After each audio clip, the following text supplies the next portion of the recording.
afternoon, candidates. My name is Mr. Mhlongo. You can see appear today on the screen. Today's lesson, which is Economics Revision, Paper 1, is brought to you by Gauteng Department of Education in collaboration with Pagam Research Development. Welcome you today, as I welcome you again. Last time we were together here, we were revising paper 2 on our previous preparatory examination. There is a continuity. We will reflect slightly on our previous term that we covered, which was term 3, which covered everything that we started from term 1 until the end of term 3. And then we will do some training for examination after we've marked your script for both paper 1 and paper 2 during the prelim. Now we'll come with a reflection and how you can improve. Mostly the lesson is about improvement strategies for each individual to ensure that he or she achieves better as we approach final examination. Remember, final examination covers for 75% of your marks in economics, while 25% is only for previous assessments from term 1, term 2, and term 3. So term 1 was 150 marks, which was the project or the assignment, together with the control test. And then term 2, you assess out of 350, which was the research, paper 1 and paper 2. Term 3, you had the case study, paper 1 and paper 2. So all together, they made up of 850 marks. Now that will be converted according to SHMs to 100 and also to 25. Then you will be able to see the mark that you have already in your pocket out of 25%. Then after you forget about that, focus on the 75% that you must work on. It is very important that you really forget about what has happened, because if you keep it in your mind, it can disturb you. For instance, if you achieved better, you might think you are doing well and excelling, only to find that you will drop the ball during the examination. So it is very important for you to ensure that whatever SBA mark you have achieved, you leave it aside.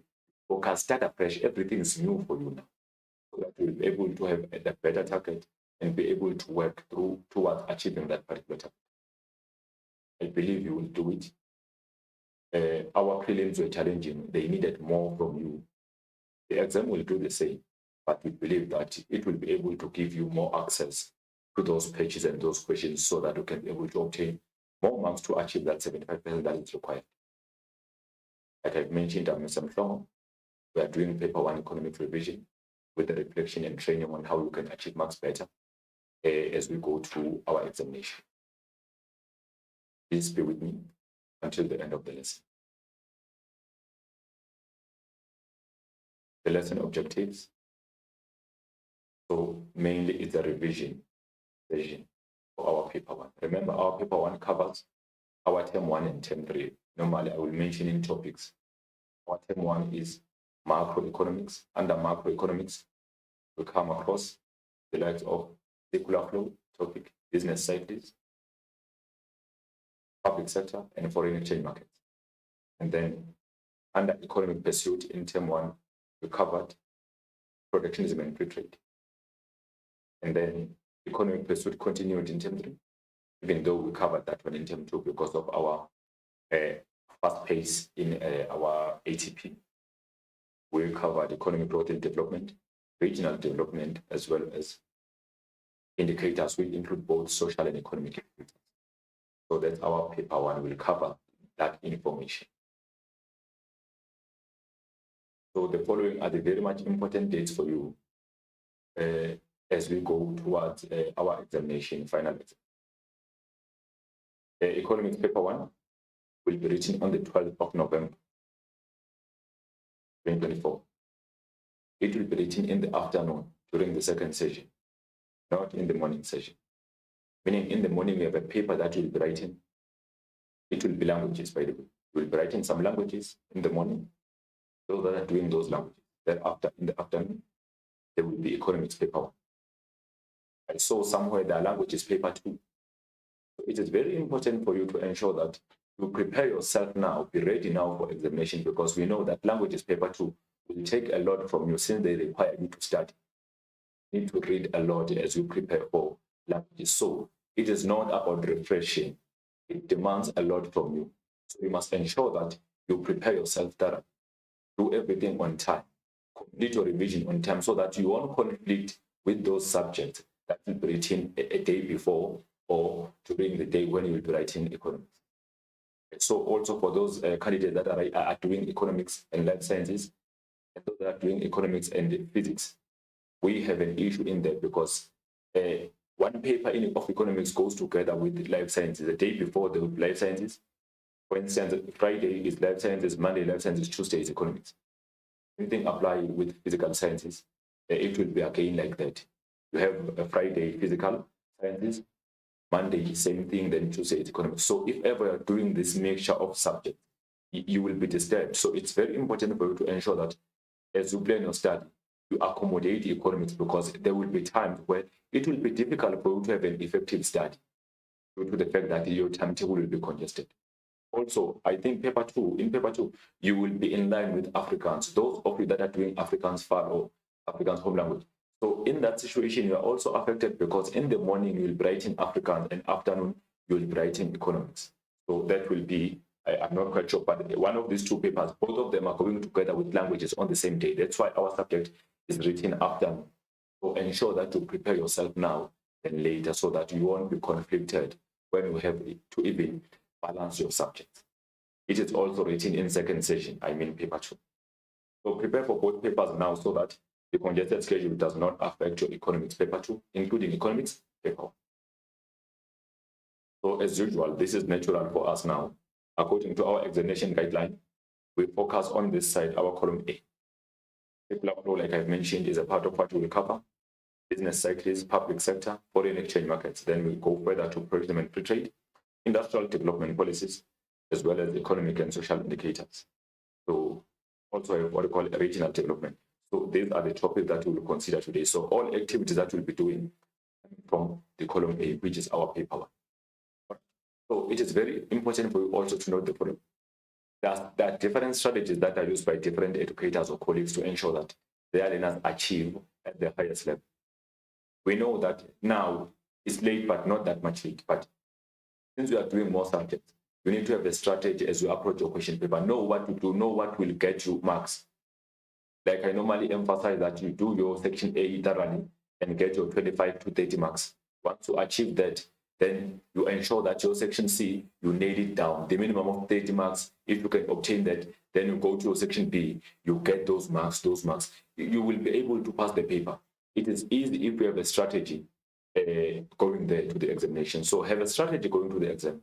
Know where to get easy marks, especially section A, you get easy marks in there. Section C, there are also easy marks, especially if you know all of your essays, especially you can be able to define, list subheadings, and then conclude your essay. And then also give some brief descriptions on each subheading. That will score you marks. So ensure that you are able to work on that. Then you have your additional part that requires your understanding and application on that also. So as usual, our paper will be carrying 150 marks. Duration is 2 hours. And then each paper comprised of 6 questions divided into 3 sections. When we have section A, which is question 1, and it's compulsory. Remember, we must all do, answer this question and section. Section B, there are 3 questions, but you only you answer only 2 out of 3. And then section C, there are 2 questions, you answer only 1. Remember, these questions are divided according to their main topics. For instance, question 1 is the combination of macroeconomics and economic pursuits. Question 2 is macroeconomics alone. Question 3 is economic pursuits alone. Question 4 is the combination of macro and pursuit. And then question 5 is macro. Question 6 is economic pursuits. So you can plan your work. You can plan the way in which you want to do things. If you go to the question paper having already the full plan and your study, maybe you have emphasize the particular chapter between macro and pursuit, you can be biased by ensuring that you know all of those topics, even essays for that macro, if you want macro, question 5, and then on question 2. If you want pursuit, you want question 6, know economic pursuit, thoroughly all of those essays, one of them will appear automatically, it will be there. So prepare yourself thoroughly, have a strategy. At times, there are those of you that are struggling to get marks. So it is very important for you to know your capabilities, ensure that you work according to your capabilities so that you won't be stressed going to the examination. Know where to get easy marks, no topic that you can kill. That will allow you to have that confidence as you study, then you will be able to obtain marks. So how to achieve your target? Remember, we set our target. Remember that 0 to 44 marks out of 150 is level 1. So if you achieve from 0 to 44 marks, you have level 1. You won't make it. And then you have failed. And then 45 to 150 marks on each paper, you then have 30% square. That's 30%, which is level 2. It is not enough for you, especially if your SBA was not good enough, or your year mark out of 25%. 45, and then we add, what is it, 15, then we get 60. So once we get 6 of 150, we are level 3, which is 40%. And then you move again, you get 75 out of 150, we are level 4, which is 50%. I mean, which is 50%, that's level 4 square. And then also, if you go further to get 90, you are out of 150, you get 60%, you are at level 5. And then if you get 105, you are at level 6, because that's 70%, you are at level 6. And then anything from 120 out of 150 and above, that is level 7. It is very important for you to know the structure, because as you set your target, you must know that how much are you willing to go in order to achieve whatever target that you are hitting. It will be difficult for you to set the target and not have a working strategy on how to achieve those.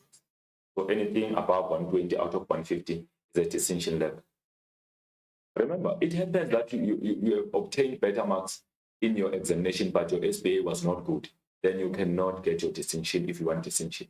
It also happens that you got good SBA marks, but you don't achieve very much well in your examination. You cannot get your high level that you have targeted. Also, there's something that you need to keep in your mind. Your teacher have told you already. It's something that we call a mark variance or mark variation, where we compare the examination mark compared to the SBA mark. What normally happens, your mark will be submitted to the office out of 100%, your year mark from term 1 to term 3. So that mark will be submitted. As the mark is being submitted, what is going to happen? You will write your final exam and you will be marked, then marks will be recorded out of 100. So after that, there will be a comparison of averages between your exam and your SBA. So that's where we discover mark variation. Should your SBA be more than examination with more than 10%, then the problem begins. It happened last year that most of our schools or district in Gauteng had their SBAs adjusted down, because it's like educators were too lenient when they were marking what is it, their SBA tasks, including the March control test, June exam, and trial exam, which is prelim. So that means what happened, the SBA marks were more than 10% compared to the exam mark. That resulted to the downward adjustment of marks. So it is very important that as you work, ensure that you put an extra effort in the examination compared to what you've been doing during the year, so that you don't have your marks adjusted down, because it does happen and it comes as a shock when it happens. So this is the distribution of topics per question, like I've mentioned.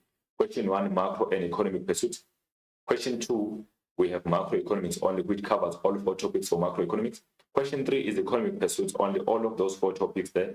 And then question 4, we have the combination of both macroeconomics and economic pursuits. So remember, our section A, we have short questions in there. That's a multiple choice. So in there we have question 1. And then section B, answer any 2 questions from the above, which will be question 2 for 40 marks, question 3 for 40 marks, and question 4. Remember, we choose only 2 questions in here to answer. We don't answer everything, because should you answer everything, number 1, you become inefficient on your time. You won't complete your exam.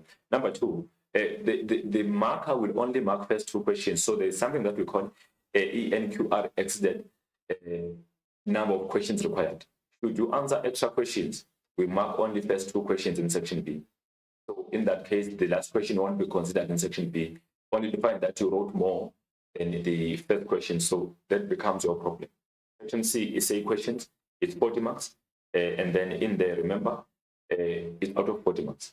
You choose one of the two given. So your section A is 20 minutes. And then your section B, the question is 30-30 that you'll be choosing. So it's 60 minutes combined question that you'll be choosing. And then your section C, it's 40, meaning you have 2 hours. Then those who are having concessions, please ensure that you become efficient. Don't play with time, because you can think the time is enough, while if you don't have content that is enough, you won't complete your paper. So how to approach the question paper? Here we go. You read each question with understanding before you attempt to answer. Don't just answer the question. Try to understand the question statement before you answer. Avoid early excitement when reading the question paper, because at times you will have that early excitement and you think everything is fine while you are omitting something as you read you want to put your question. I would always refer to this one. We once had a situation whereby you were instructed to discuss candidates were instructed to discuss all features and opinion forecasting, excluding indicators. Our candidates did this. They read, discussed in detail all features and opinion forecasting. They stopped in there. They did not continue with the statement, which was saying, discuss in detail all features and opinion forecasting, excluding indicators.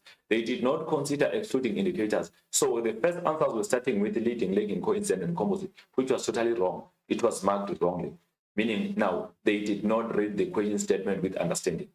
You had to discuss all other, excluding indicators. So please read the question statement with understanding before you attempt to answer, because should you have this early excitement, you lose marks. Do not get section A section A answer. Understand each question statement before you choose the given options.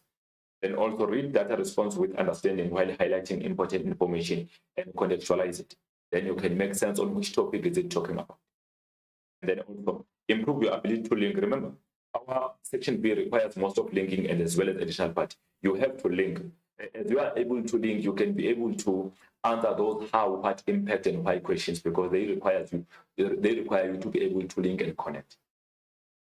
Then be smart when answering application questions. Remember, application questions, they need you to apply the existing content to the content you have to the existing world. You must be practical at times, but being content-based, showing your understanding of the real world situation in economy.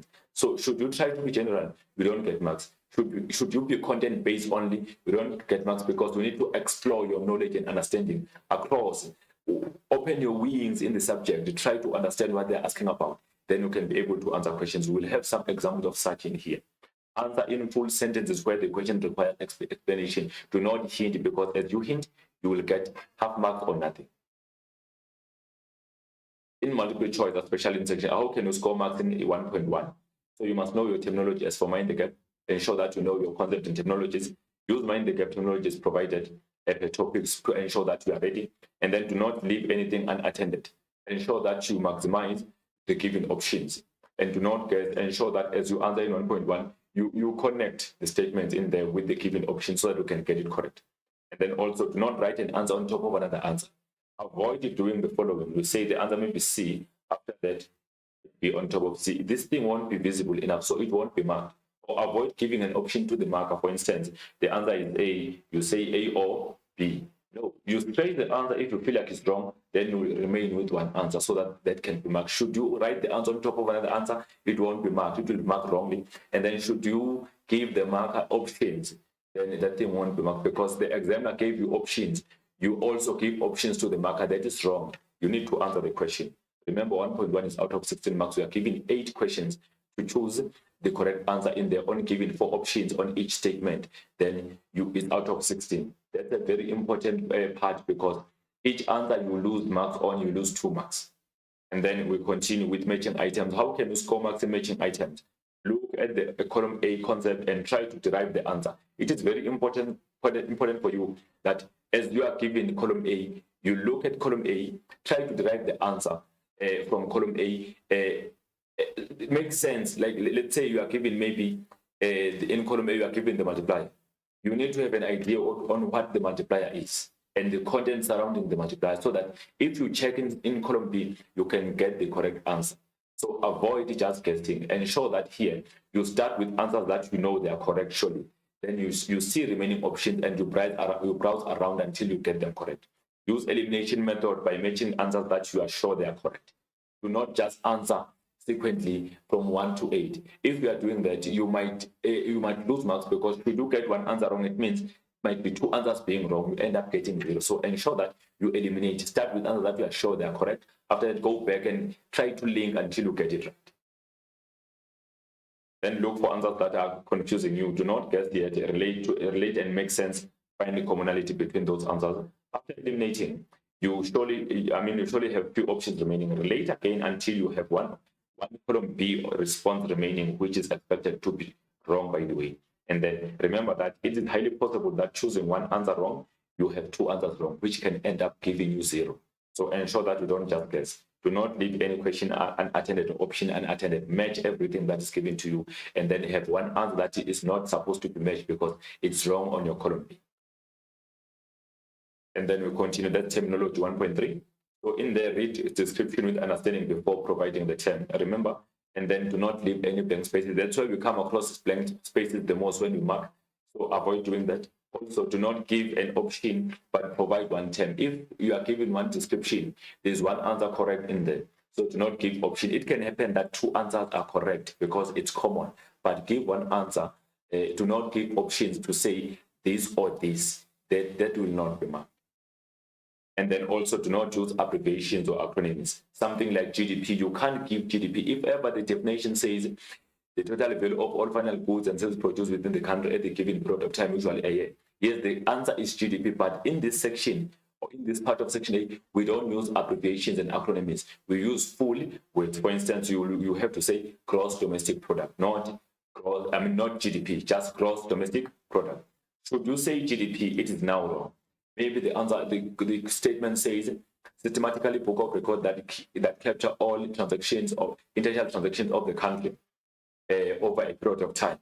That is BOP. But in this part, we don't say BOP, we say balance of payments, because should you say BOP, it won't be marked correct. It will be wrong because acronyms and abbreviations are not allowed. Then we continue. Let mark allocation determine the time you can spend on each sub question. It is very important for you, if you are given the question, you check mark allocation in there.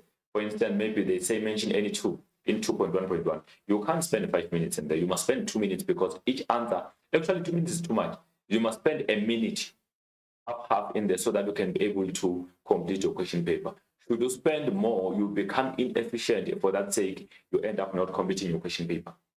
And then time per question is allocated as follows. Section A, which is question 1, we have 20 minutes given in there. And then also question 2, question 3, question 4, there's 30 minutes on each question. Remember, you have an hour to answer your section B, 30. And then your question 5 and 6, each of them are 40 minutes. Remember, you have to answer only one, so you spend 40 minutes in there. So it is very important for you to practice efficiency now as you prepare for exam, so that you will be able to use your time accordingly in the exam and complete your examination. Avoid leaving blank spaces in section A. Also, in all sections, avoid leaving blank spaces in section B, where you normally answer and skip, especially in 2.4, 2.4, 2.5, 3.4, 3.5, 4.4, 4.5. Do not leave spaces unattended. Ensure that you browse through. Avoid answering all 3 questions in section B because only first 2 will be marked. Avoid answering both 2 questions in section C because only 1 will be marked. And then be able to analyze and interpret graphs, cartoons, extract, and data response in section D, data response. And then study strategy. How can you study? Allocate study time according to your performance and your target. If you are targeting to achieve level 7, then you have a lot of work to do. Allocate your time accordingly. Be efficient as you study. And then remember, you guys, you don't know how to study, most of you. You just go and read, you think that's study. You just go and write homeworks, you think that is study. The study is planned for, it is prepared on time. You plan for the study. You allocate time efficiently for the study. If you are studying, you must be able to have blank papers where you will be writing. Then have question papers where you will be assessing yourself. And then have answers like memorandums after to check if you did it right, so that you can redo until you get it right. Study and assess yourself before using previous question papers. And then make use of examination guidelines while studying. Ensure that you use examination guidelines. Our current exam guidelines are 2021 exam guidelines. Use them as you prepare for your exam because the exam is extracted from those guidelines. So ensure that you follow them. If you can follow that, you will know what you can expect in the examination and how can it come in. Use NSC assessment tools to evaluate your study outcomes. In that case, you must use question papers for the national examination and use also examination guide, memorandums or marking guidelines to ensure that you evaluate if you got it right or wrong. Let your study expose your content weaknesses. Do not be frustrated, but use your winning method. We know that if you start, you can be frustrated by not getting things right. Don't be frustrated. Relax. Try it again until you get it right. Remember, study is a process and it's also scientific. Sometimes you try to do something in a certain bad attitude. You need to ensure that you align yourself, be focused on it until you have all of your mind on that particular subject and that particular topic. One of the things that you do wrong, you say you study economics, you peruse the whole book. You can't study economics like that. You need to ensure that you choose a particular topic. As you choose the topic, which subtopic are you willing to do at the day so that you can be able to be efficient? You can't just study everything in one night or cross-nighting. You will be frustrated and you lose everything that you have worked for over the period of the year. So please ensure that you don't exploit yourself. Do not exploit your mind. Ensure that you safeguard your mind and work accordingly as you do your study. If you are struggling, focus more on one main topic. For instance, maybe you are good in macro than economic pursuits. Focus on macro, do all topics on macro, and touch also on economic pursuits so that you will have a balance in there. One side you are good, you know which questions to answer as you go in there. And then these are some examples of questions. Then we are showing you how to answer. We can come across the question saying, name any two types of exchange rate systems. We know there are three. So we have a free floating exchange rate, fixed, as well as the managed floating exchange rate. So it is very important for you to know that from mentioning this, you need to take it to the middle order where you can define three of them. You go also to middle order of 8 marks where you can give the difference between three of them. That will allow you to be ready for exam. Also be able to give evaluation. For instance, you can come across the 8 marks questions or 10 marks questions saying, evaluate the use of free floating exchange rate in South Africa. Or how effective is the use of free floating exchange rate in South Africa on South African economy. Those questions are higher order. You started by listing, you defined, you gave the difference for 8 marks. Now you evaluate for 8 up to 10 marks. So it is very important for you to know the impact of the using free floating exchange rate in South Africa. How does it affect our economy using free floating exchange rate? We know that as South Africans, we use free floating exchange rate, and it's relatively weak because it is determined by the effect of market forces, demand and supply. So our currency becomes relatively weak compared to other world countries that are mainly developed. So, for instance, we need to import some machines from other countries. As we import machines using maybe the US dollar, we import machines at the higher cost because our rand is weaker compared to the dollar. So we pay a lot of money to afford machines from US or from European countries. At the same time, remember that we need to import oil from other countries. As we use maybe the US dollar to import, to pay for that oil. That simply means oil will be totally expensive for us because the value of rand is weakened against the US dollar. So it affects us negatively, especially if our currency is depreciated, because our economy will find it less competitive, being less competitive due to the fact that as we export our goods, they become relatively cheap because our currency has lost the value or depreciated. But if our currency appreciates, then we can have more terms of trade from our exports that have been sold abroad. And then at the same time, if our currency depreciates, that will mean our exports will be cheap. They will be highly demanded, but there will be less income earnings earned from our exports because they will be relatively cheap. So if our currency is depreciated, that simply means imports will be relatively cheap. So we find it very expensive to trade with other countries because our currency is totally weak. We afford less of their goods and services. Talk about international tourism. There will be less outbound tourists if ever our currency is weak, but there will be more inbound tourists because their currency afford more of South African currency so they can spend easily in South Africa. Those are things that you must be able to know. So you don't have to know the content alone. You must be able to apply your content so that you can answer these critical questions that require you to apply. Name 2 types of business cycles. We know we have about 7 kitchen business cycles. Be able to define the kitchen, give the difference between the kitchen, juggler, contractive, and Kuznets.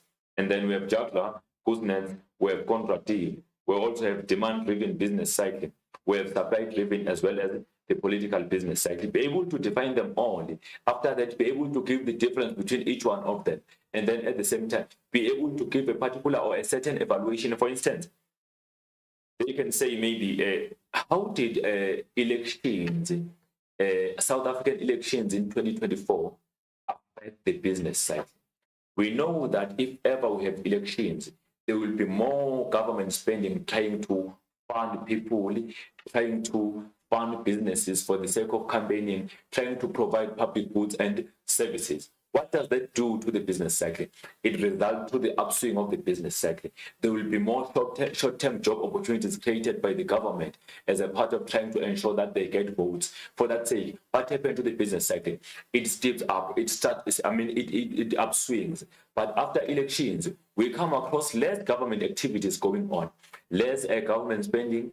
We come across less, spending on public goods and services, less job creation. People will be retrenched after that. Like we know that some people that were employed before elections, some of them are not having jobs because they were temporary. For that sake, now you can be able to under the impact of elections on South African business cycle. So have that idea, be able to explore, use your mind, apply your mind, look at the current or real world situation. We are talking about South African elections in 2024. How did they affect our business cycle? We know that there was more money injected into the economy, which led to the upswing of economy because there were more economic activities.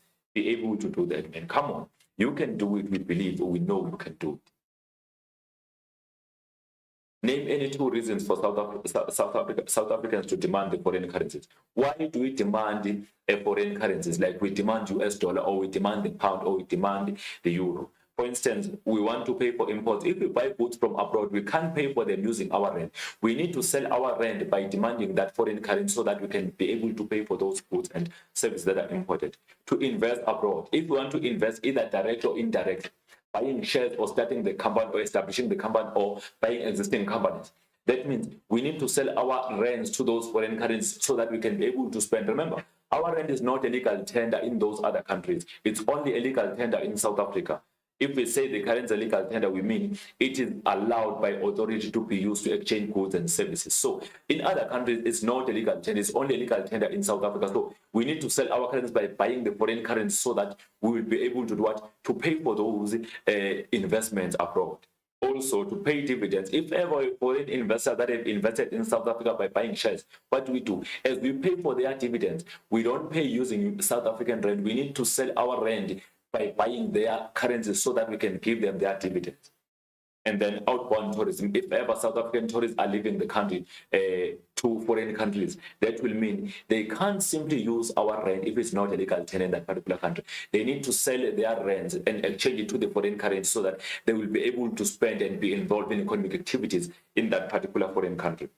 Payments for foreign debts. If ever we have some debtors, or if we are debtors, we are owing other countries certain amounts of money, we can't pay them using our rand. We need to pay them using their own currencies. So we need to demand their currencies. So also be aware of the following. You must be able also to answer on why do we supply other countries with our currencies, or why are we supplied? Answers are similar, it's just that we change the demand to the supply. Name 2 types of consumption that occur in the multiplier. So we know we have 2, which is induced consumption as well as autonomous consumption.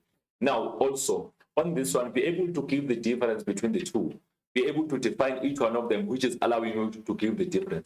Be able to distinguish between them for 8 marks and give some examples. Be able to use them on the multiplier graph. Remember, induced consumption is a consumption that is dependent on income, meaning no spending can occur without having a certain inflow or injection of income into the economy. That's an induced. And autonomous is a spending that is independent of income, meaning no spending can occur. Spending can occur without availability of income or inflow of money into the particular individual, where they use their savings, like UIF. Name 2 international organizations that compile indicators to compare the world economic and social performance. We have the World Bank, we have also United Nations as well as International Monetary Fund. These are what we call a foreign or international organization that sets standards on how national accounts should be compiled. We call this international organization on the compilation of system of national accounts. Remember, in there we have income, method, production, and expenditure. Be able to answer the question that would be, why should South Africa comply with international standardization when compiling national account? So we know that South Africa should comply with those regulations set by set by foreign organizations so that they can easily be compared with other world countries in terms of economy. It should comply so that there can be standardization in the way in which world countries compile national accounts. It is very important for South Africa to comply so that the world will be able to see on how the income, production, and expenditure is flowing from one party to another within the economy or within participants. So those are some answers you need to know from lower level to higher level if you deal with these questions. Name 2 strategies to regional development. National Research Development Strategy, NRDS, as well as Industrial Manufacturing Strategy, which is IMS. We continue. How does export promotion affect balance of payments of the country? Remember, first we must know export promotion. This is how now we link. Make the other questions. How does export promotion? If you don't know export promotion, you can't answer this question. First, you must know what is meant by export promotion. Know the effect of the export promotion. Know approaches, then you can answer this question. So it requires a lot from you. So we know that with export promotion, that can lead to the volume of exports increasing faster than the volume of imports coming into the country. And that can lead to the increase in the inflow of money as a payment for exports, then the outflow of money as payment for imports. So that can lead to the trade surplus or can reduce the trade deficit or trade disequilibrium. Export promotion increases the volume of export, resulting to high inflow of foreign currencies. If export increases faster than imports, the trade deficit on balance of payments will be reduced, or we can even have a trade surplus. How does the increase in imports affect the economy? Check. The question is, how does the increase action verb in what? In imports affect what? The economy. These are 3 important things that you must consider. The increase in imports affect the economy. Now you have an issue. You need to know the effect of imports. Are imports good or bad for the economy? Some imports are good for the economy because they result to us producing more goods and services, especially if we are importing capital goods. That will mean we have more investments. We have more capital goods that can be used to produce other goods. So in that case, it will be good. But if imports as final goods are coming in mostly, that means our local firms that are producing those goods and services will find themselves being unable to produce because they are competing with those foreign companies. So you need to check in those 2 options before you answer the question. There is a good impact because as imports increase or the import of capital goods or machinery increase, that will affect our economy positively due to the fact that that will lead to increase in productivity of the country. But as the final goods and services increase as imports, that will mean imports will be more than exports. For that sake, there will be BOP deficit. Also, if imports are increasing faster, that will be discouraging our local firms to produce those goods and services as they will be competing with those multinational companies that are having good quality and selling at a lower cost. A rising level of imports causes trade deficit on the balance of payment. An increase in imports can distort a country's balance of payment, balance of trade, and devalue the currency. However, you have a good side. If the importation of capital goods is increasing, remember, we cannot produce capital goods in South Africa. Very few can be produced. So if capital goods are increasing coming into the country, that means in the near future, we will come across the increase in the economy because importation of capital goods is our leading indicator showing that there might be increase in productivity and economic activities in the near future. Special economic zones important in the economy. So now it is very important for you to know SEZs, why they are important. Remember, SEZs are very important because they diversify economy. They create economic opportunities in different areas within the country. They are all over the country. They are not only located in one area where there might be maybe more infrastructure or there are seaports and airports. They even attract small, micro, and medium enterprises to the economy so that they can function. So also that they attract more businesses through different subsidies and incentives which allow them to produce goods and services. They create job opportunities. So you simply give us advantages. Special economic zones have connectivity to both the suppliers and potential markets whilst promoting export-related industries and local integration. It allows even for exporters and also those that are locally based producing for the domestic market. They stimulate employment, industry growth, and social development. People will be improving their lives because they get opportunities in there under SEZs. There will also be more economic activities because there will be job opportunity created in there. There will also be smaller business being established under SEZ, allowing our people to be able to be self-employed and reduce unemployment. What is the relationship between the real flow and money flow in the economy? Now you need to know the two. It's more like you are looking not for the difference. We are looking for the relationship between the two. Check. You can't have a money flow without the real flow. What do I mean by that? There must be factors of production sold for one to receive income. So labor must sell its factors of production to earn wages and salaries. That's a money flow. Also, entrepreneur need to sell its skill and start the business, which is a factor of production, so that there will be profit received. Land must be sold to receive to receive rent. Also, the capital need to be used in order to receive the interest. So it begins with the real flow. There's a link because one have to spend on the factor of production in order to receive the income. Money flow provides remuneration for and funding to the real flow variables. And then why does the excessive increase in tax rate affect government? I mean, how does excessive increase in tax rate affect government revenues?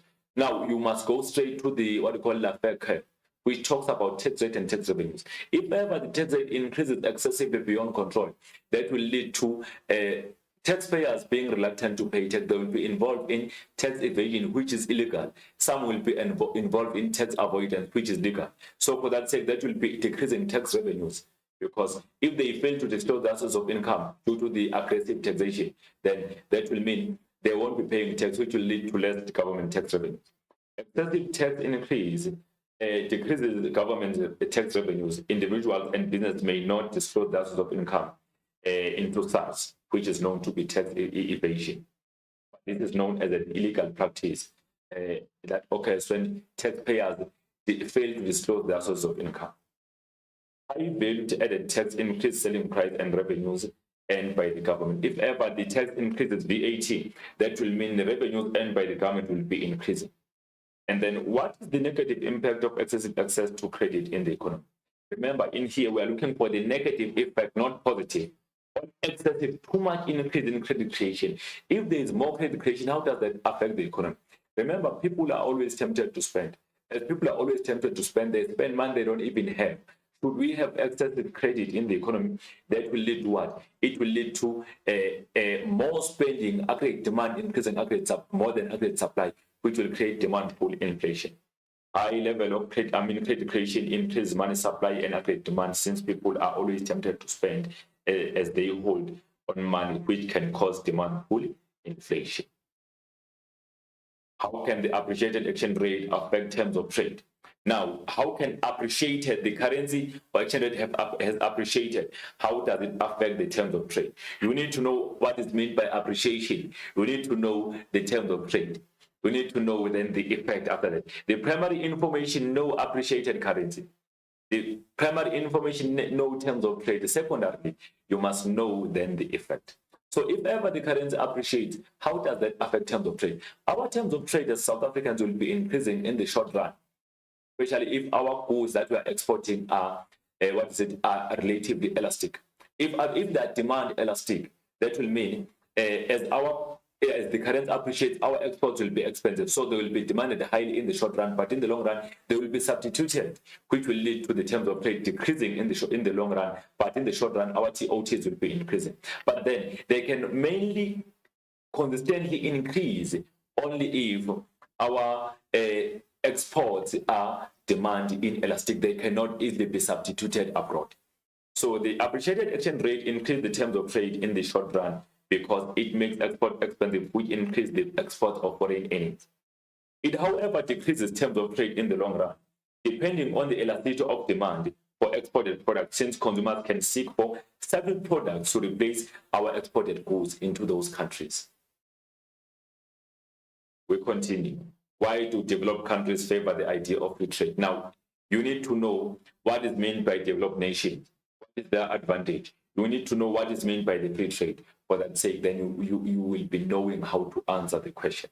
Remember, developed nations that are highly industrialized, and then free trade refers to the trade that occurs when trade barriers are being removed. So in that case, you can then answer, look at developed nations. They favor the idea of free trade because they are always favored by trade agreements that are signed between themselves and developing nations. At the same time, they favor the idea of free trade because they are mainly investing in secondary sector and tertiary sector. They produce more goods and services, so it is easy for them to import their goods into the country at the lower cost and sell them at the lower cost, which give them more revenues because they are highly industrialized. So developing countries are not favored because the free trade will result to their over-exploitation of natural resources, which can sometimes not be replaced or replaceable because some of them are exploitative, while some of them are genetic, they can be replaced. And then free trade increases competition, and this encourages innovation, especially in developed countries that know-how. They know how to do things. They have that advantage. Developed countries have free access to resources worldwide needed for mass production to expand their markets. And then also developed countries benefit from trade agreements with poor countries. They always take advantage. Free trade reduces regulations on the production of labor, environment, and consumers. Free trade increases the power of multinationals. So multinationals will get more power because now they sell their goods at relatively lower cost due to the fact that there are no restrictions that are put in place for their goods to be sold abroad. And then what is the importance of public goods and services in the economy? So why are public goods important? The provision of infrastructure attracts investors to improve economic and social welfare. So if ever there's infrastructure, there will be improvement of economic and social welfare. So that's important of public goods. Public goods and services reduce economic inequalities and improve economic participation of marginalized, also improve economic growth and development if ever that's there. So answer to these questions must be in full sentences. You must not just list, answer in full sense to obtain more marks or enough marks. Should you list, you get inadequate or half truth or half marks. You remember how, why, and what impact. You really need there to give explanation, don't just list. And then we go further to the data response questions. So here we are given the multiplier graph. So we'll work on the multiplier graph that is given to you. So in this case, you have your what you call your induced consumption line. There it is. Your autonomous. The first one. We have in the amount of 10 million in there. That's why our consumption function is equal to 10 plus 0.5.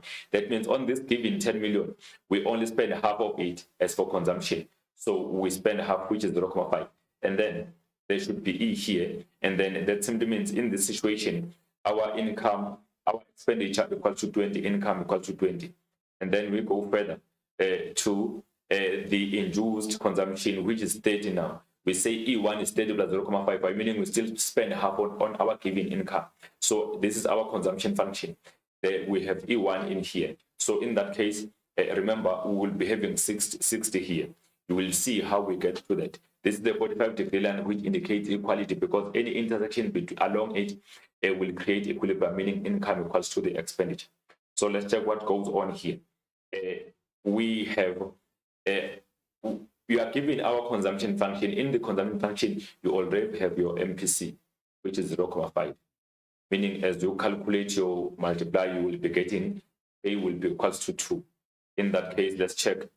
It was 10 that was given here. So we say K times J, 2 times 10, which is the injection, which is 10. It gives you 20. It gives you this 20. We go further. We have an injection of 30 million now. What is going to happen in this situation? We calculate multiplier, we get 2 again, K equals to 2 because we have MPC, which is 0.5. Then K times J, we get 2 multiplied by 30, which is the 30 now. And we get our 60. There is 60, here is 60. Now, in that situation, we know what we are doing.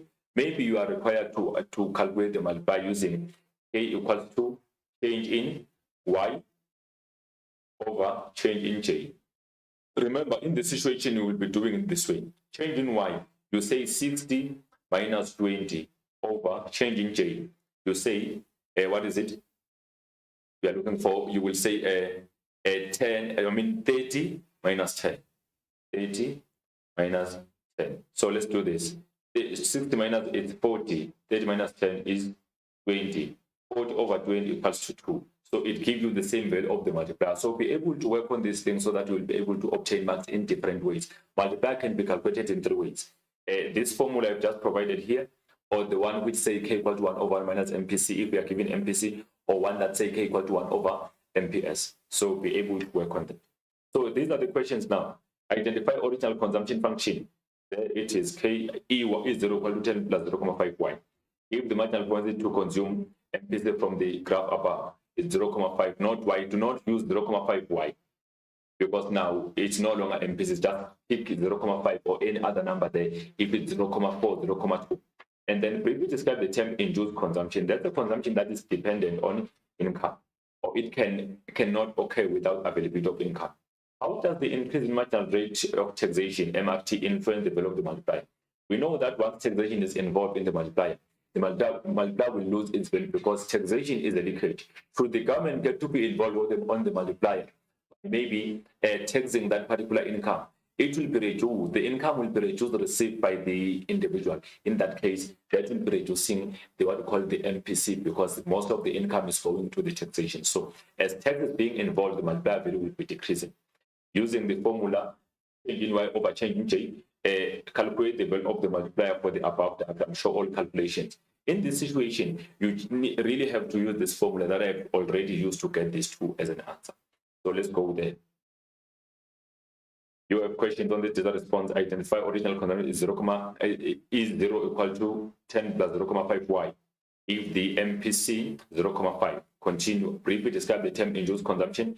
This is the consumption that is dependent on the level of income, meaning it cannot occur without availability of income. How does the increase in marginal rate to tax MRT influence the value of the multiplier? It will decrease the value of the multiplier due to the decrease in marginal quantity to consume. As we know that taxation is a leakage, it reduces the inflow of money or the circulation of money from the economy, then that will lead to what? It will lead to multiplier decreasing. Here we go, we had to calculate, we did it, 60 minus 20 over 30 minus 10, then 40 over 20, the answer is 2. And then we are given also data response, the World Human Development Index, HDI 2021. We are given countries in here, and the HDI in 21, the countries here, Switzerland as number 1, 0.96, Norway 0.96, Iceland 0.95, Hong Kong 0.95, Australia 0.95, and then South Africa 0.713. So South Africa appears as the lowest country. So identify the country with the highest human development index from the above table. Which one? You can be able to identify the country with more HDI. Let's say 0.5, 0.5, 0.62, which goes to Switzerland. Name any one measure of economic development. Remember, in there we talk about life expectancy, we talk about standard of living, we talk about literacy level, we talk about income per capita. Briefly describe the term North-South divide. We talk about the world division or stratification between developed and developing nations. And then what effect will focusing on primary industries have on the economies of developing countries? If ever they mainly focus on what we call on primary sector, that can lead to over-exploitation of natural resources, that can lead to them not being recovered if they are lost. So it will lead to a degradation in future. Those resources won't be available for future generation in the economy. How do countries with a high economic divide negatively impact on the countries with low economic divide? We know that developed countries are having advantage over developing nations. They always sell their goods at the lower cost because they are highly subsidized, which will push our local firms out of the market. Then that can lead to them not being industrialized. Also, they dump their goods into the country because they produce at the economies of scale and sell their goods at lowest possible cost in this country as developing country, which will lead to our local firms being driven out of the market. Those are some possible answers. Then we continue. Then the answer was Switzerland. And then we have real GDP or income per capita, education or literacy rate, life expectancy, and living standard. If we describe the term North-South divide, it is a non-geographical line that divides countries according to their wealth and development. Countries in the north are wealthy, while those in the south are poor or underdeveloped or developing. What effect will focusing on primary industries have on economies of developing countries? Primary industries are not reliable since they are easily affected by supply shocks. This makes countries who rely on them to be volatile, meaning they can find themselves being inconsistent. They can find themselves becoming vulnerable if ever there are some natural disasters, because the supply of natural resources depends on maybe agriculture. It depends on mineral that can also be exploited and also be completed. They will never be recovered if they are lost. So in that case, they become more vulnerable in these countries. Primary goods do not yield as much profit operate as they are still in their raw state or raw material state. This makes these economies to have slow economic growth because these natural resources are having a strategic value. They have value based on usage. For that sake, they make less revenues. How do countries with the high economic divide negatively impact countries with low economic divide? More developed countries have a tendency of dumping their unwanted goods into low developed countries, which will be driving out their firms inside the market. More developed economies are characterized by multinational industries who dominate internal market, meaning they can be found across the world. They produce at the lower cost per unit and sell at the lower cost per unit, producing mass production. And then most developed countries are guilty of exploiting resources of less developed countries to meet their high demand. And then we have Atlantic Special Economic Zones, SEZ here.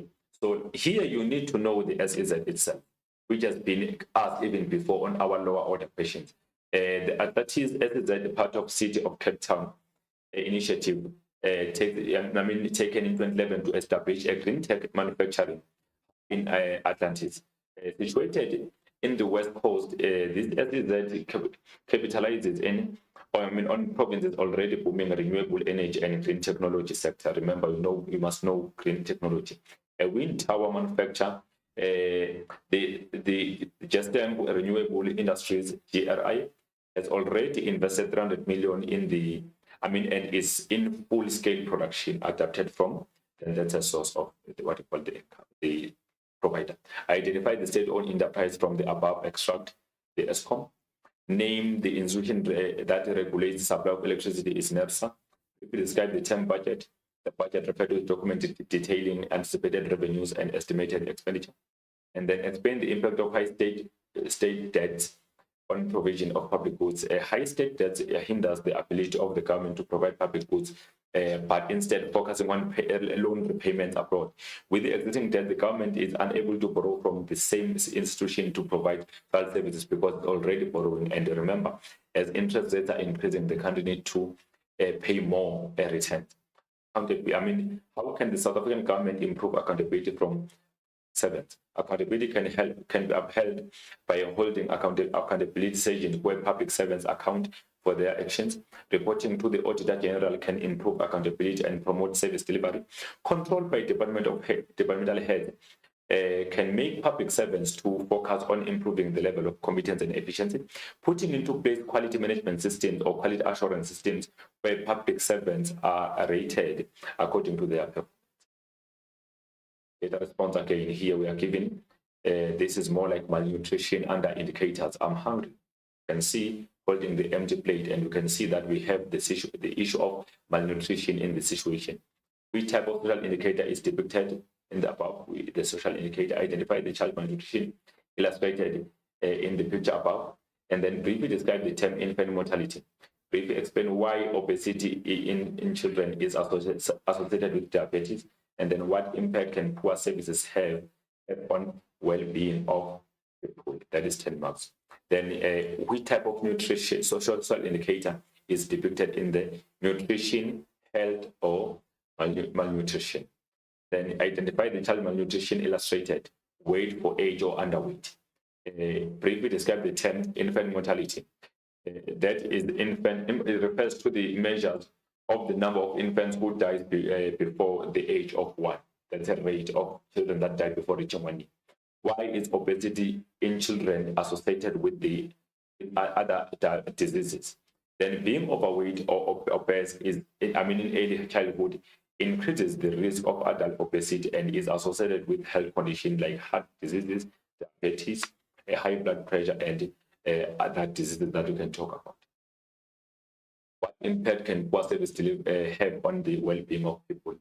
Poor service delivery negatively affect enhancement or development or improvement of the citizens' standard of living as well as their economic and social development. Poor access to electricity for electrical appliances usage reduces the chances of being technically advanced. Poor access to clean running water increases the likelihood of human beings suffering from diseases such as the cholera, malaria, and other diseases related to water supply. Here we are given the Phillips curve. Remember, this is the curve that illustrates the relationship between inflation and unemployment. Remember, in this situation, We have inflation on the vertical and unemployment on the horizontal. Then we have PC original. We see our PC is shifting to the left from the right, meaning our unemployment is decreasing, because should the PC shift from the right to the left, unemployment is decreasing. But should the PC shift from left to the right, our unemployment is increasing. So remember that the point D indicates natural unemployment, whereby we have zero, we have high level of unemployment but zero inflation rate. And then as unemployment shift back decreases slightly from 40% to 30%, the inflation will start to increase because people will be having more income to spend on goods and services. Remember, as unemployment increases, that means employment rate is increasing. Then the demand for goods will be increasing, resulting to slightly increase in inflation indicated by point C in there. And then we have PC shifting from right to the left, from PC to PC1. This indicates what? It indicates that there has been improvement of supply-side policies or supply-side measures such as education or human resource development. They have improved, which has led to the shift of PC from right to the left, resulting to the decrease in the level of unemployment. So you have the point in the which is point F, 25, which indicates again the new what we call natural unemployment rate, meaning it indicates that the Phillips curve is shifting back and unemployment is shifting, but does not affect inflation that much. Then here we have identified one point in the graph that shows the natural unemployment. We have two of them, the point D and point F. Name the business cycle turning point during which inflation is of the highest. In that case, we come across peak. If we describe the term business cycle, we know that explain a reason for the curve. Phillips curve to move from PC to PC1. We see moving from PC to PC1. That is caused by the improvement of supply side measures. And then why is the relationship between inflation and unemployment regarded as the inverse? Use information in the graph. So in this case, as much as we know the theory, we must also apply to say the relationship is negative, because as unemployment decreases from 40% to 30%, inflation starts to increase from 0 to 3%. And then if inflation decreases further, unemployment decreases further from 30 to 10%. What happens to, to 20%? What happened to inflation? It increased to 6%. But if it decreases further to 20%, the inflation goes further. To 10%, inflation goes further to 9%. So it is inverse. You apply it practically using the graph because you were instructed to use the graph. So identify the points D and F. Name the business cycle phase, that's the peak where there's more inflation. If we describe the term business cycle is the decrease and increase in movements of the level of economic activity over a period of time. Then we continue. Explain the reason for the shift of the PC to PC1. Implementing supply-side policies or measures. Improving labor skills and productivity through better education and training. Improving also workforce healthcare facilities. And then why is the relationship between inflation and unemployment is negative? When the rate of unemployment decreases, the inflation rate increases. When the unemployment decreases, inflation rate will decrease. On PC curve, when the unemployment is low at 10%, the rate of inflation rate is the highest at 9%. When the rate of unemployment increases to 20%, then inflation will decrease to 6%. Hence, we have a negative relationship. Then we have another data response here on the terms of trade. Remember, terms of trade refers to the index of export prices to the index of import prices. Whenever we talk about terms of trade, we refer to the comparison on our exported goods based on prices and imported goods based on prices. If we export our goods as our currency, maybe our currency appreciates, our export becomes expensive, there will be more terms of trade. If our goods are especially demand inelastic, if they are demand elastic, there will be more terms of trade in the short run, but in the long run, they will be decreasing because foreign consumers won't be demanding more of our export due to the fact that our goods will be replaced abroad by other goods and services. So that's the bottom line. Remember, if ever terms of trade are increasing, that improves social welfare, there will be welfare gain in the country because more income will be earned by the country, improve job opportunities, improve infrastructure development, etc. But if our terms of trade are decreasing or degrading or going down, that will lead to what? It will lead to us facing the challenge of what? We will face the challenge of less money injected into the economy or money flow into the country, which will be social welfare loss. For that sake, there will be a decrease in economic activities. So identify institution that provide this information, that is South African Reserve Bank. If the reason for increase in import prices during the 2022, why did import prices increase? Maybe our currency depreciated against foreign currencies. If we describe the term balance of payments, systematically book of record that keep all countries' international transactions at the given period of time. What is the impact of decreased terms of trade on the country's welfare. There will be loss of welfare or deadweight loss because there will be decrease in the income received by the country as a payment for exports, which will lead to less economic development opportunities. Calculate terms of trade for homeworks. We continue, then we get answer. South African Reserve Bank as an answer, like I mentioned. What reason that had caused the decrease? The increase in import prices, weaker domestic currency, increase in global prices, increase in demand for imported capital goods, increase in import tariffs. If we describe the term BOP, BOP is a smuggling record of all transactions between countries over a period of time. Then we continue. What is the impact of decreased terms of trade on the country's welfare? It will lead to decline in standard of living as foreign currency earnings are relatively less. Imported consumer goods will be more expensive. Decreasing in terms of trade shows that a country is poor.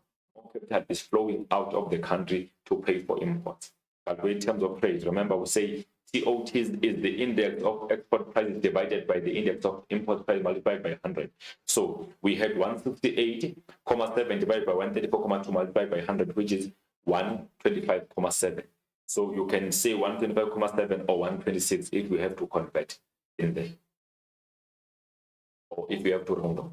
Discussion questions for 8 marks in this situation. We have 8 marks. How can unequal living, standard of living related to North-South divide be addressed? So this is the higher order question where now we need to not discuss North-South divide, not discuss living standard. You answer how can it be addressed? The gap between these countries, creating surpluses on GDP that countries can save and invest in their economies, leading to higher standard of living. Also, increasing per capita income in developing countries in South Africa through increased foreign investment, leading to increased economic growth. Focusing on large-scale industries activities and wide variety of services where more people could be involved in economic activities, leading to a rise in income level. We continue with the same question. The government contributing more by raising more taxes to provide better services. Increasing the life expectancy of developing countries suffering from diseases and ill health through the intervention of developed countries where the latest research and techniques are practiced. Focusing on fight against malnutrition and serious illnesses like HIV and AIDS. And then we continue. Increasing the of education through effective interaction with the relevant parties involved in human development. Making available the level of effectiveness and education as expressed by the adult literacy rate. So there are some answers that we can provide here. How can this be addressed? Developed nation can also intervene by providing some donations in developing countries so that they will be able to meet their basic needs. They can also be involved by forming some partnerships so that they can be able to benefit developing countries through skills and capital, also having to train their workforce to become more intensive in terms of technology, then they can be able to start their own industries within the country.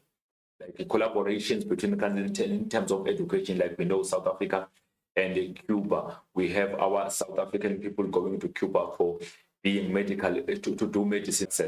Remember, it was aiming at ensuring that public sector objectives are fully achieved. It was aiming at reducing budget deficit. It was aiming at ensuring exchange rate stability of the country. So ensuring on reducing inequalities in the country. So we need to check if it managed to achieve those objectives, or if it did not, then those are failures. Economic freedom for most South Africans has not been achieved. Income gaps are still there because it aimed at reducing inequalities, but they still exist. South Africa is one of the world countries with the highest economic inequalities in the world. Exchange rate instability remains as a major challenge, which makes South Africa trade more vulnerable. So it is difficult for the country to trade effectively abroad because the currency is totally weak compared to those of other world countries. So in that case, we remain vulnerable because of weak currency, so it is unstable. South African financial discipline shows inconsistency since state debts are roaming around and beyond 60%.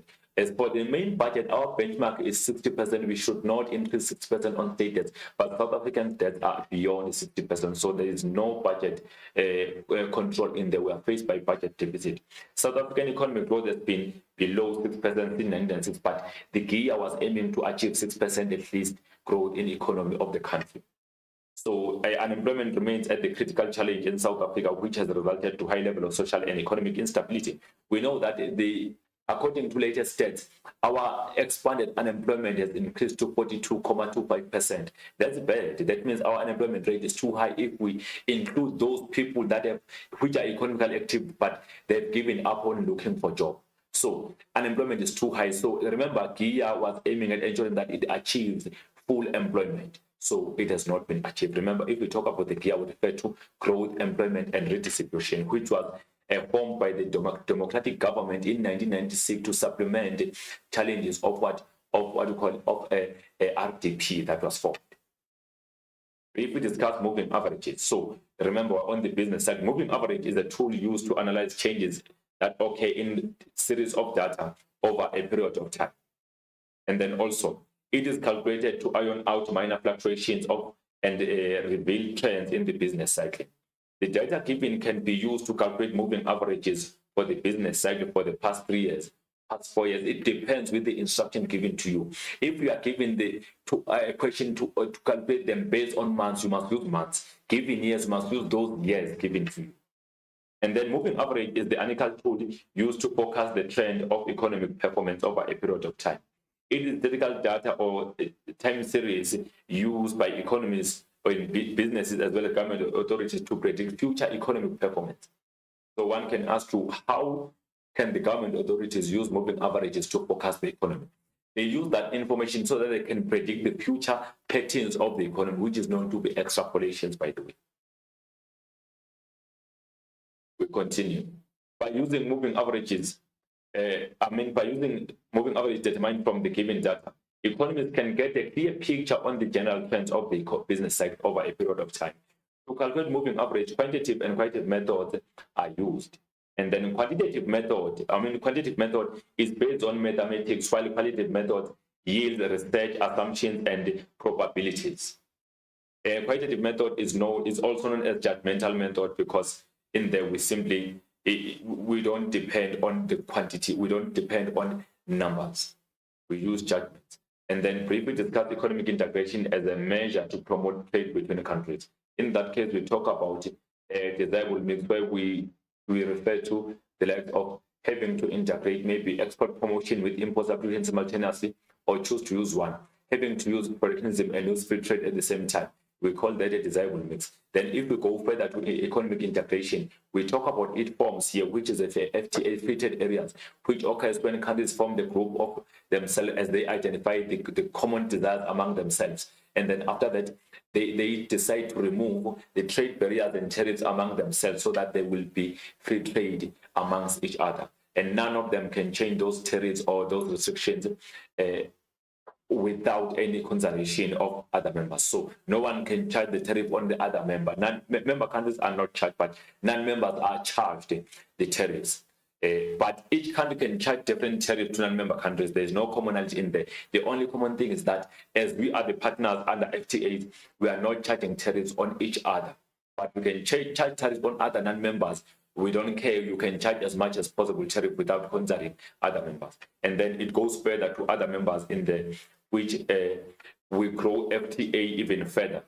As we grow it even further, we go to what we call the custom union. That's whereby the FTA grows further.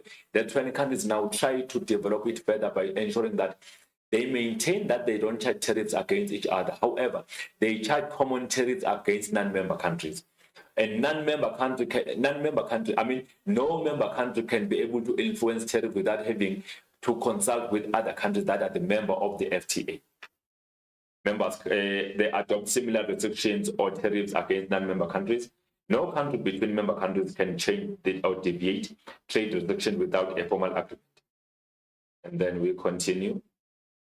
We go straight to the common market now.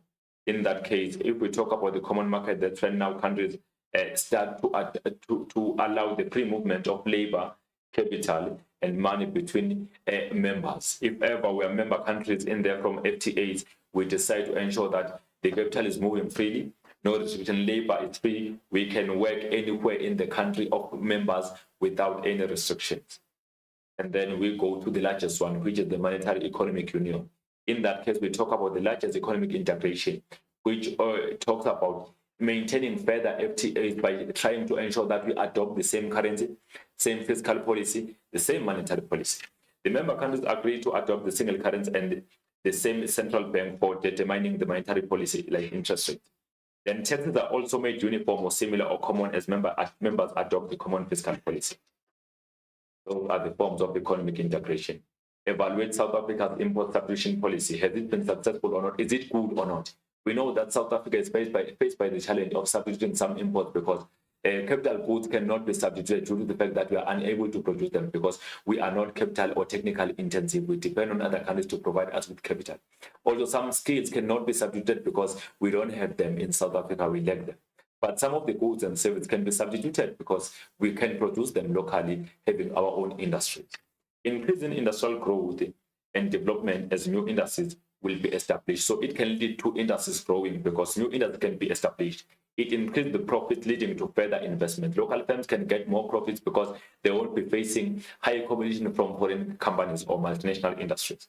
Tariffs introduced in South Africa can lead to increased demand for locally produced goods and services or manufactured goods, which can lead to the increase in GDP because foreign business won't be importing much due to the import restrictions. Import substitution improve industrialization, which increase employment opportunities. We know that with import substitution, there will be more industries being established locally, which can lead to industrialization in the country. A decrease in import has a positive effect on balance of payments, which it can lead to reduce trade deficit or improved trade surplus because exports might be increasing more than imports. We continue. Import substitution is restrictive as the choice of goods and services available to consumers may be limited. So local consumers might find themselves faced by lower living standards because there will be less quantity of goods available for them to compare. They will only be faced by mainly locally produced goods, which might be of the poor quality because now local firms are not faced by any high competition due to the fact that foreign firms are not importing their goods anymore due to the import restrictions. It's not easy to implement the policy of import substitution due to unrecorded or informal illegal transactions. So sometimes it becomes difficult. It does not necessarily lead to overall reduction of imports. South Africa has to import capital goods and intermediates to manufacture consumer goods because it is unable to produce those capital goods. Inefficient local production may occur because local producers may be shielded from the foreign or international competition. So they will be producing goods at the poor quality and charging high prices, which will lead to local firms being exploited. Local consumers being exploited by local firms to high prices. Then we move to the section C. That section C is a structure we are familiar with this as for introduction. You define the relevant concept for 2 marks. You don't give example and you don't repeat any information mentioned here in the board of your essay. It's a part of lower order response. And then your main part board, that's why you discuss thoroughly as for 26 marks. Your main part requires you to answer in subheadings and provide your point forms as we discussed, write in full sentences. The result part requires you to be able to understand that high order questions, the high order question for 10 marks, be able to answer in full sentences and also ensure that you understand it thoroughly. Do not list because by listing you can only obtain the maximum of 2 marks. Answer in full sentence, ensure that you understand the question.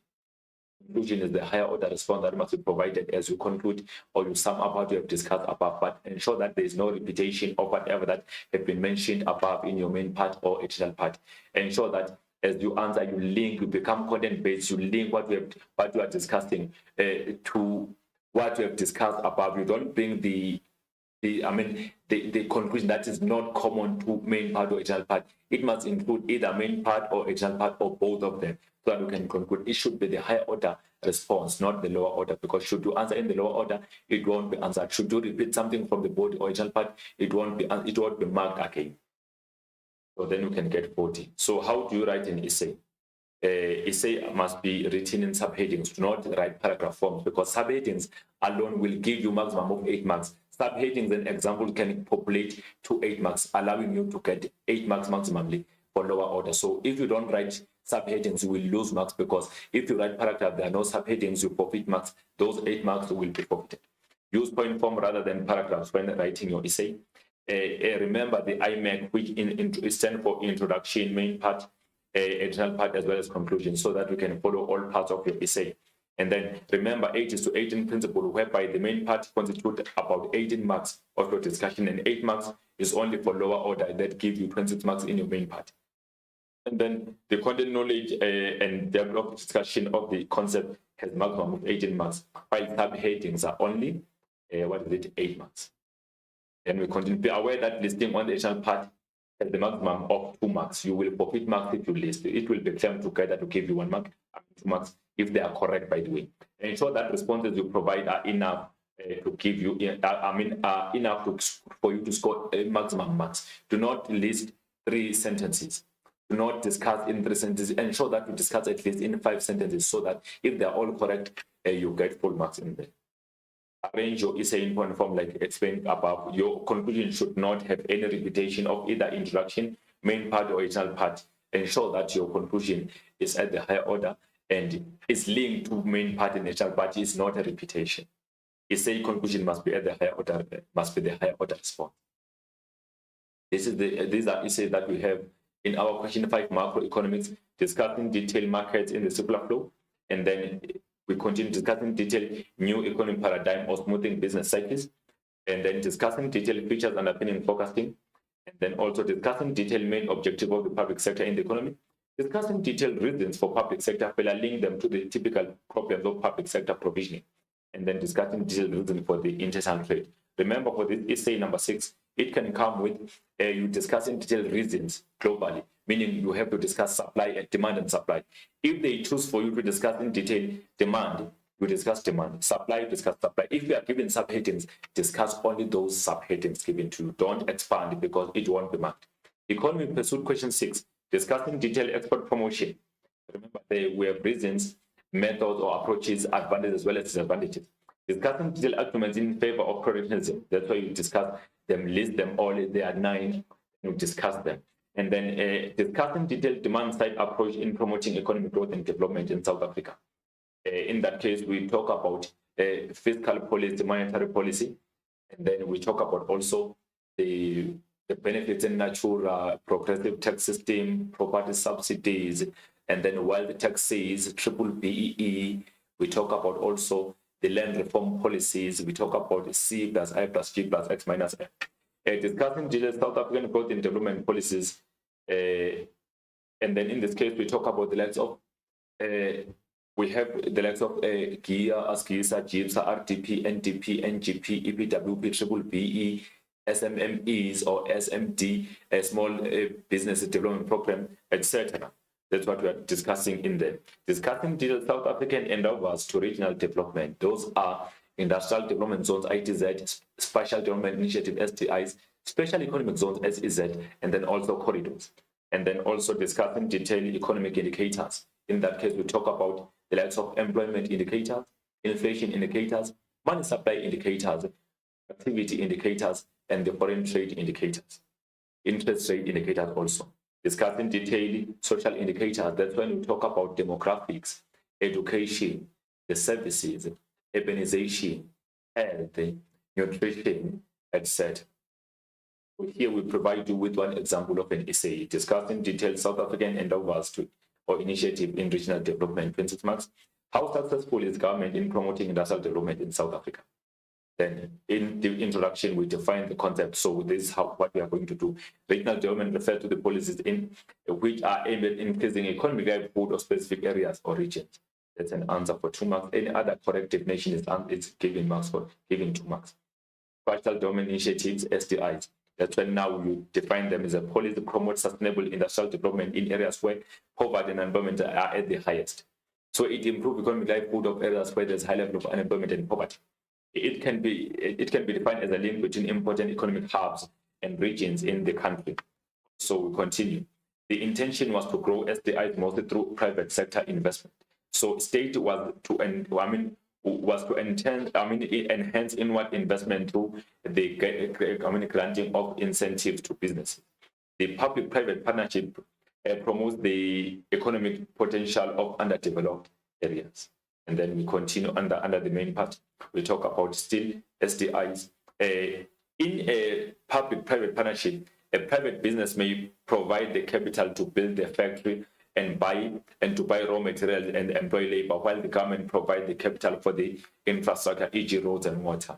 There are 2 types of triple Ps which are compensated differently: unitary payments and user fees. And then SDIs involve interdepartmental investment strategy that the Department of Trade, Industry, DTI, Department of Trade, Industry and Competition, and the Department of Transport, DOT. So the C here, DTIC, and Department of Transport. It's an interdepartmental strategy that involves these two departments.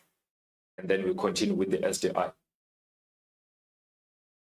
Governments industrial policies strive towards balancing between openness and in promoting local competitiveness by opening up the domestic economy to international competition. DTI, meaning DTIC, Department of Trade and Competition, is driving force behind industrial and capital, and spatial development. Relies on networking with other central provincial government departments, IDs, the industrial development corporations like parastatals, like Telecom, ESCOM, and Transnet, and research institutions to plan and monitor development. Remember, Telecom is no longer the parastatal. It was privatized, so 50% is owned by the private sector and other 50% by the government. A key policy remains a sustainable industrial development in areas where poverty and unemployment are at their highest. We continue. SDIs focus on high-level support and areas where social-economic conditions require centralized government assistance and inherent economic potential exist. SDI goal to fast-track investment and maximize synergies between various types of investments within the economy.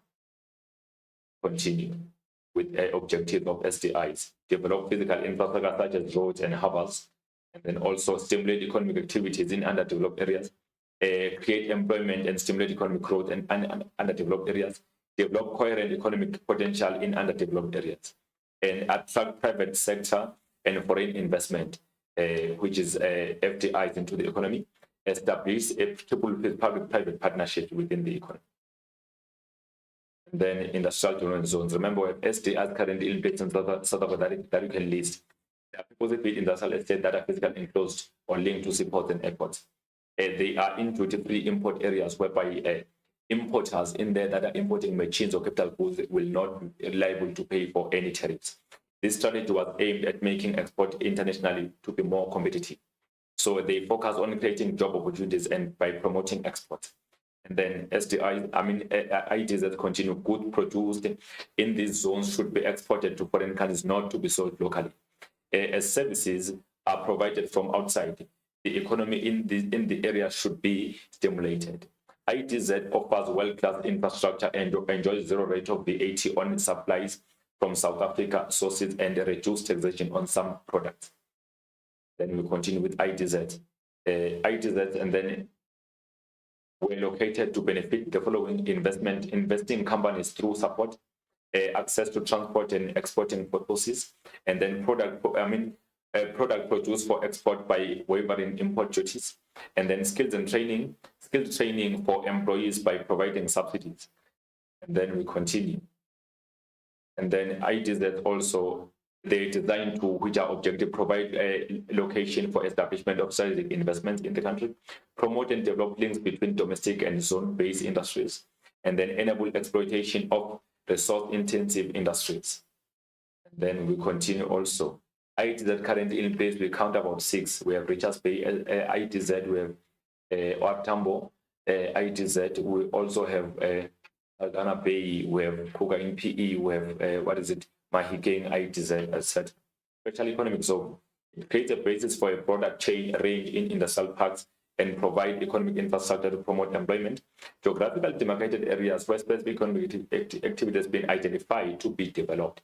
And then these areas may enjoy incentives such as tax relief, support systems to promote industrial development. There are so many incentives that are provided to SDZ compared to IDZ. And then we continue. The SDZ, there are plans to reduce tax to 15% as incentive to attract new industries.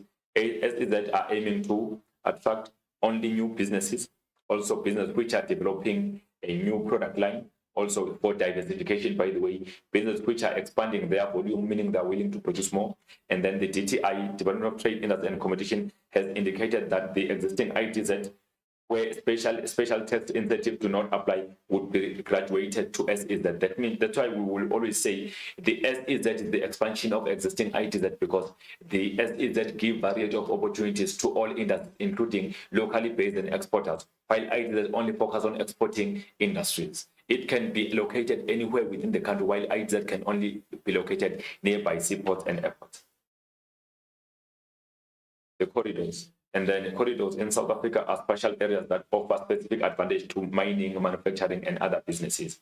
So the advantages also include the presence of existing infrastructure and the specialization of products or services.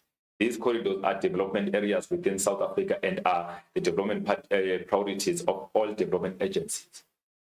And then DTIC, which is the General Trade and Competition, provides help in support of the development corridors, e.g. Maputo Corridor, which is Maputo Development Corridor, that starts in Gauteng and extends through Mpumalanga to Maputo Port, offers opportunity to transport industry. Remember, corridors is a tract of land that form passageway that allow access from one point to another, and corridors are divided into two: corridors within the borders of the country and corridors beyond the borders of the country.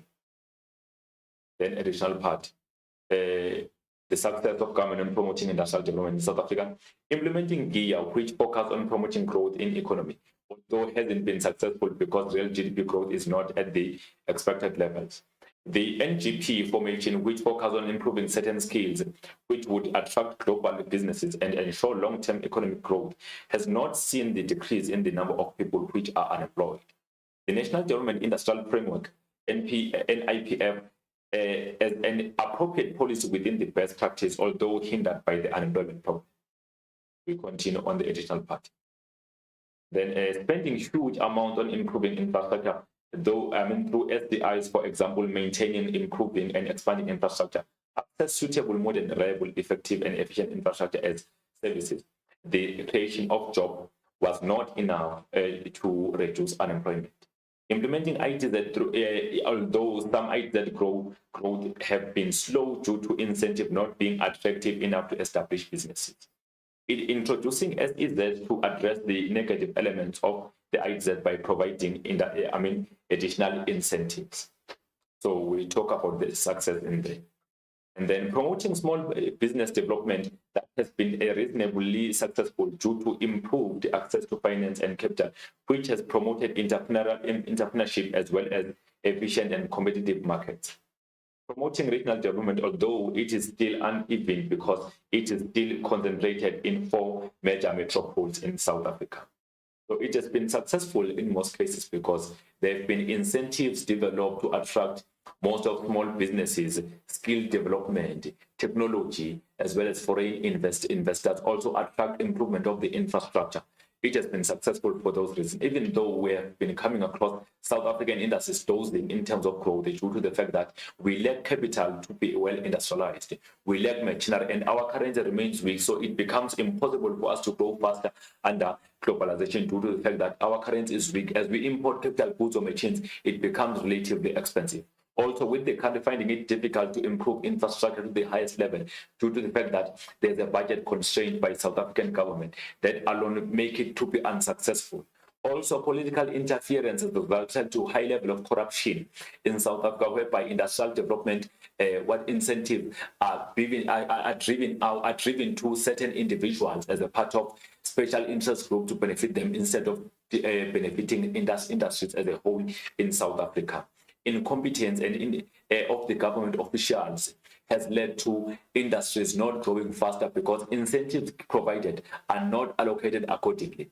People that should be affording these incentives or giving these incentives are not given them, are not rewarded. They are given to people as for the cadre, they are given to families. So that is part of the problem faced by South Africa, why we are not growing effectively on our industrial development.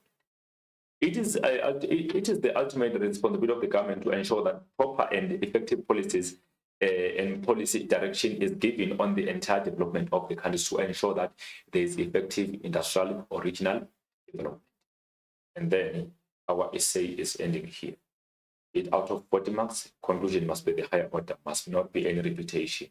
After all of this, I thank you, and I believe I will meet you next week when we continue. We'll be doing our paper 2 revision next week on Friday. Thank you. Enjoy the lesson as you continue viewing it.